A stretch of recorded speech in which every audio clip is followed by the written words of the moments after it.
ಯಾರು ಅವ್ರ ಪರವಾಗಿ ಯಾರು ಮಾತಾಡ್ತಾರೋ ಅವ್ರ ಪೇಮೆಂಟ್ ಗಿರಾಕಿಗಳೇ. ಹಂಗಾಗಿ ಅವರು ಇನ್ನು ಮುಂದೆ ಈ ರೀತಿ ಮಾತಾಡಬಾರ್ದು.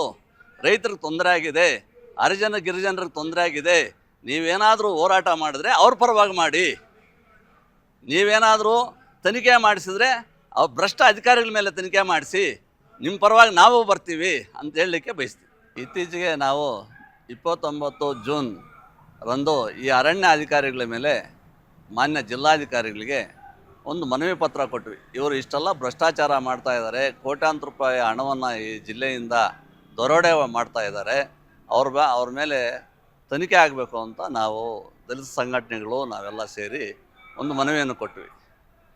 ಇದೇ ರೀತಿ ಏನಾಯ್ತು ಅಂದರೆ ಜುಲೈ 15ಕ್ಕೆ ಇದೇ ACF ಮಹೇಶ್ ಅನ್ನೋರು ವಿದೇಶಕ್ಕೆ ಹೋಗಬೇಕು ಅಂತ ಅರಣ್ಯ ಇಲಾಖೆಯಿಂದ ಅನುಮತಿಯನ್ನು ಕೇಳಿದ್ರು. ಅದಕ್ಕೆ ಸಂಬಂಧಪಟ್ಟಂಗೆ 18/7/2026ರಂದು ನಾನು ಅದಕ್ಕೆ ಒಂದು ಅಬ್ಜೆಕ್ಷನ್ ಕೊಟ್ಟೆ. ಏನು, ಇವ್ರ ಮೇಲೆ ಈ ಥರ ಎಲ್ಲ ಆಪಾದನೆಗಳಿದೆ, ನಾವು ಜಿಲ್ಲಾಧಿಕಾರಿಗಳಿಗೆ ಮನವಿ ಕೊಟ್ಟಿದ್ದೀವಿ, ಇವ್ರ ಮೇಲೆ ತನಿಖೆ ಮಾಡಬೇಕು ಅಂತ. ಈ ತನಿಖೆ ಆಗಿಲ್ಲ, ತನಿಖೆ ಪೂರ್ಣಗೊಳ್ಳದೇ ಇರೋದರಿಂದ ಇವರಿಗೆ ವಿದೇಶಕ್ಕೆ ಹೋಗೋದಕ್ಕೆ ಅನುಮತಿ ಕೊಡಬೇಡಿ ಅಂತ ನಾವು 18ನೇ ತಾರೀಕು ಕೊಟ್ಟಿವಿ ಗೀತಾ ಪಾಟೀಲ್ ಅಂತವ್ರಿಗೆ. GR ಆರ್ಥೋಪೆಡಿಕ್ಸ್ ಕೋಲಾರ್ ಮೂಳೆ ಚಿಕಿತ್ಸಾ ಕೇಂದ್ರ ಅತ್ಯಾಧುನಿಕ ತಂತ್ರಜ್ಞಾನ ಬಳಸಿ ಎಲ್ಲ ಮೂಳೆ ಸಂಬಂಧಿ ಸಮಸ್ಯೆಗಳಿಗೆ ಪರಿಹಾರ.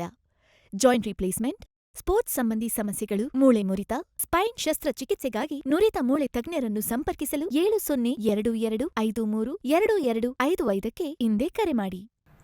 ಅವ್ರು ಏನು ಮಾಡಿದ್ರು ಅಂದರೆ ನಾವು ಕೊಟ್ಟಿದ್ದ ಅಬ್ಜೆಕ್ಷನ್ನ ತಗೊಂಡ್ರು. 21ನೇ ತಾರೀಕಿಗೆ ಅವನಿಗೆ ಬೇರೆ ದೇಶಕ್ಕೆ ಹೋಗೋದಕ್ಕೆ ಅನುಮತಿಯನ್ನು ನೀಡಿದ್ರು. ಅಂದರೆ ಇಲ್ಲೆಲ್ಲ ಅರಣ್ಯ ಅಧಿಕಾರಿಗಳು ಇವ್ರ ಜೊತೆ ಶಾಮೀಲಾಗಿ ಇವರೆಲ್ಲ ಕೂಡ ಈ ಜಿಲ್ಲೆಯಲ್ಲಿ ಬರ್ತಕ್ಕಂಥ ಅನುದಾನಗಳನ್ನ ಎಲ್ಲವನ್ನ ಇವರು ಕಬಳಿಸೋಕೆ ಎಲ್ಲ ಕಂಕಣಬದ್ಧರಾಗಿದ್ದಾರೆ. ಆ ರೀತಿ ಮಾಡೋದ್ರಿಂದ ಈ ಜಿಲ್ಲೆಯಲ್ಲಿ ಯಾವುದೇ ಮರ ಗಿಡ ಬೆಳೀತಾ ಇಲ್ಲ. ಈ ರೈತರ ಜಮೀನುಗಳನ್ನ ಒತ್ತುವರಿ ಹೆಸರಿನಲ್ಲಿ ಹಣ ಲೂಟಿ ಮಾಡೋಕ್ಕೆ ಭಾಳ ಪ್ರಯತ್ನ ಮಾಡ್ತಾ ಇದ್ದಾರೆ. ಅದಕ್ಕೆ ಸಂಬಂಧಪಟ್ಟಂಗೆ ಇತ್ತೀಚೆಗೆ ಇವರು ಅನಂತ ಕೀರ್ತಿಯವರು ನಮ್ಮ ಬಗ್ಗೆ ಆಪಾದನೆ ಮಾಡಿದ್ದಾರೆ. ಅವ್ರ ಬಗ್ಗೆ ಅವ್ರ ವೈಯಕ್ತಿಕ ವಿಷಯಗಳನ್ನೆಲ್ಲ ಮಾತಾಡಿದ್ದಾರೆ. ಅಂದರೆ ಅವ್ರ ವೈಯಕ್ತಿಕ ವಿಷಯಗಳು ನಮಗೆ ಸರಿಯಾಗಿ ಗೊತ್ತಿಲ್ಲ. ಅವ್ರಿಗೆಲ್ಲ ಅವ್ರ ವೈಯಕ್ತಿಕ ವಿಷಯ ಗೊತ್ತಿರಬೇಕಾದ್ರೆ ಅದನ್ನು ಯಾರು ಮಾಡಿಸಿದ್ದಾರೆ ಅನ್ನೋದು ಕೂಡ ಜನಕ್ಕೆ ಗೊತ್ತಿದೆ. ಅಂದರೆ ಕಾನ್ಫಿಡೆಂಟ್ ಗ್ರೂಪಲ್ಲಿ ಅಲ್ಲಿ ಅವನದು 5 ಕೋಟಿ ರೂಪಾಯಿ ಮನೆ ಇದೆ, 2 ಸೈಟ್ 50 ಲಕ್ಷ 2 ಸೈಟ್ ಇದೆ. ಇಷ್ಟೆಲ್ಲ ಇದ್ರೂ ಅವ್ನಿಗೆ ಸಂಬಳ 1 ಲಕ್ಷ ರೂಪಾಯಿ ಇಟ್ಕೊಳ್ಳಿ, ಅವ್ನು ಸೇರಿ ಒಂದು 12 ವರ್ಷ ಆಗಿದೆ. 12 ವರ್ಷಕ್ಕೆ ಎಷ್ಟು ಬರ್ಬೋದು? 1,20,00,000 ಬರುತ್ತೆ. 5 ಕೋಟಿ ಮನೆ ಕಟ್ಟೋಕ್ಕಾಗುತ್ತಾ? 1 ಕೋಟಿ ರೂಪಾಯಿ ಸೈಟ್ಗಳು ತಗೊಳಕ್ಕಾಗುತ್ತಾ? ಅದು ಬಿಟ್ಟು ಇನ್ನು ಮದ್ದೂರಲ್ಲಿ ಇನ್ನೂ ಬೇರೆ ಬೇರೆ ಕಡೆಯೆಲ್ಲ ಒಂದು ಆಸ್ತಿ ಪಾಸ್ತಿಗಳಿದೆ.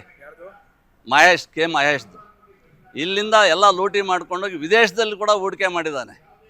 ಈಗ ಈ ಒಂದು 8 ಸಾರಿ ವಿದೇಶಕ್ಕೆ ಹೋಗಿ ಬಂದಿದ್ದಾನೆ. ಅದನ್ನು ತನಿಖೆ ಮಾಡಿ ಅವನಿಗೆ ಅನುಮತಿ ಕೊಡಬೇಡಿ ಅಂತ ನಾವು ಹೇಳಿದ್ರೆ ಇವರು ಏಕಾಏಕಿ ನಾವು 18ನೇ ತಾರೀಕು ಕೊಟ್ಟಿದ್ವಿ, 21ನೇ ತಾರೀಕಿಗೆ ಅವನಿಗೆ ಅನುಮತಿ ಕೊಟ್ಟಿದ್ದಾರೆ ಯುನೈಟೆಡ್ ಕಿಂಗ್ಡಮ್ಗೆ ಹೋಗೋದಕ್ಕೆ.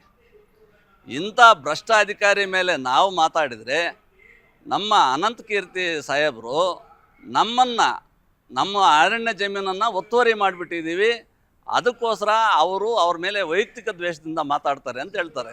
ನಾವು ನಮ್ಮೊಬ್ಬರದ್ದು ಜಮೀನು ವಿಷಯಕ್ಕೆ ನಾವು ಹೋಗಿಲ್ಲ. 250 ಎಕರೆ ಜಮೀನನ್ನು ಅರಳಕುಂಟೆ ಸ್ಟೇಟ್ ಫಾರೆಸ್ಟಲ್ಲಿ ಅವರು ಇಲ್ಲೀಗಲ್ ಆಗಿ, ಅಂದರೆ ಕಾನೂನು ವಿರೋಧಿಯಾಗಿ ಅವರು ಆಕ್ರಮಿಸ್ಕೊಳ್ಳೋಕೆ ಬಂದಿರೋದು. ಅದನ್ನು ಮಾತಾಡಿದ್ದೀವಿ ನಾವು. ಅದನ್ನು ಸರಿಯಾಗಿ ತಿಳ್ಕೊಳ್ದಿರ 100ಕ್ಕೆ 80 ಜನ ಅಲ್ಲಿ ರೈತರೆಲ್ಲ ಹರಿಜನರು ಗಿರಿಜನರು ಇರೋದು. ಅಂಥವ್ರ ಜಮೀನನ್ನು ಉಳಿಸೋದಕ್ಕೆ ನಮ್ಮ ಮಾಸ್ಟ್ರು ನಾವೆಲ್ಲ ಪ್ರಯತ್ನ ಮಾಡ್ತಾಯಿದ್ದೀವಿ. ಅದು 1941ರಲ್ಲಿ ಸೆಟ್ಲ್ಮೆಂಟ್ ಆಗೋಗಿದೆ. ಸೆಟ್ಲ್ಮೆಂಟ್ ಆಗಿರೋ ಜಾಗಕ್ಕೆ ಅದನ್ನು ಬಿಟ್ಟು ರೈತರು ಕಂದಾಯ ಇಲಾಖೆಯಿಂದ ಕೊಟ್ಟಿರೋ ಜಮೀನನ್ನ ಕಬಳಿಸೋಕೆ ಬಂದಿದ್ದಾರೆ. ಅದ್ರ ಬಗ್ಗೆ ನಾವು ಹೋರಾಟ ಮಾಡ್ತಾಯಿದ್ದೀವಿ. ದಯವಿಟ್ಟು ನಾವಾಗಲಿ ಮೇಷ್ಟ್ರಾಗಲಿ ನಮ್ಮ ಮಂಜು ಆಗಲಿ ನಾವ್ಯಾರು ಪೇಮೆಂಟ್ ಗಿರಾಕಿಗಳಲ್ಲ, ನಾವು ರೈತರ ಪರವಾಗಿರೋರು. ನೀವು ಯಾರನ್ನಾದರೂ ಕೇಳ್ಕೊಳ್ಳಿ, ನಾವು ರೈತರ ಹತ್ರ ಯಾರ ಹತ್ರನೂ ದುಡ್ಡು ವಸೂಲಿ ಮಾಡಿಲ್ಲ, ನಾವು ಮುಂದೇನೂ ಮಾಡಲ್ಲ. ನಾವು ಹೋರಾಟ ಮಾಡ್ತಾಯಿದ್ದೀವಿ, ರೈತರ ಪರವಾಗಿ ಹೋರಾಟ ಮಾಡ್ತಾಯಿದ್ದೀವಿ.